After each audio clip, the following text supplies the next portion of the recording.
Goodbye to Hollywood. That's Billy Joel. It's 14 to 12 o'clock. At 12 o'clock, we'll find out who our new leader is. But at the moment, we're talking to New Leaf Natural Therapies, Madonna and Sinoux. And we were just talking while Billy Joel was singing, which I know is quite rude, but we were talking about a show that I watch on Foxtel on the TLC channel, and he's an Australian man, and he's called The Healer. Now, you've seen it, haven't you, Sinoux? I have. Yeah. He's amazing what he does. Doctors are just amazed by the things that he's affecting people's bodies. So I guess it's like, look away from Western but still be supported by Western. Yes. And go to another area if they have failed.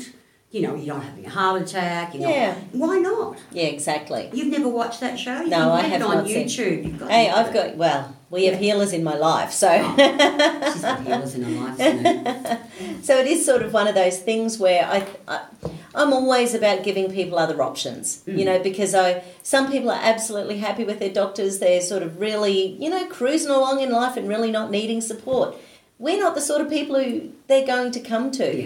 Yeah. But when someone, like, I'll give you a really weird example of someone who had this strange energy stuff going on. It was probably 15 years ago. At the time, I was sending people to a Reiki master I knew called Steve. Steve was a mechanic. He was a salt of the earth, gorgeous guy.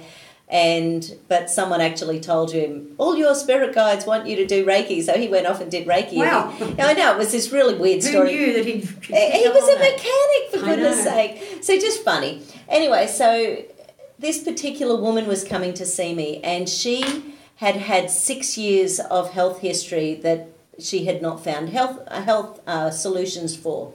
And then I said, oh, okay, so what was the story with your mother? She starts telling me her mother's health history. It was identical. Yeah. So when I looked at that, I thought, okay, this is spooky and weird. Obviously, there's something in your DNA, or maybe. So then she tells me the next part of the story, which was that her and her mother used to live next door to each other. Her mother died. She moved into her mother's house and sold her house.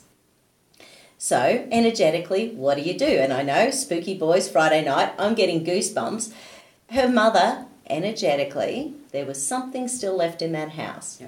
So she rings up Steve and says, Madonna told me to give you a call. I don't know what you do, don't know how you can help, but yada, yada, yada. So Steve, for the first time ever, says, I've never done a house visit, but I'm just getting that feeling I need to do a house visit. And the mother's energy was still there. And it was very angry. And whenever the daughter tried to leave and go on a holiday or anything, you know, they'd bought a camper van, they were trying to live their life, but she would get like 10, 15, 20 Ks away from her house and would get physically ill. And this had been going on for months and months and months and months. So it was a very weird solution that she needed for her health issues. And Steve could help, the mechanic. Absolutely. There's Steve the mechanic, absolutely. Who knew? Who knew? Bay FM 100.3. We've got the news coming up at 12 o'clock, and we're going to find out who our new Prime Minister is. And after 12, we've got Lunchbox. Time. Yeah.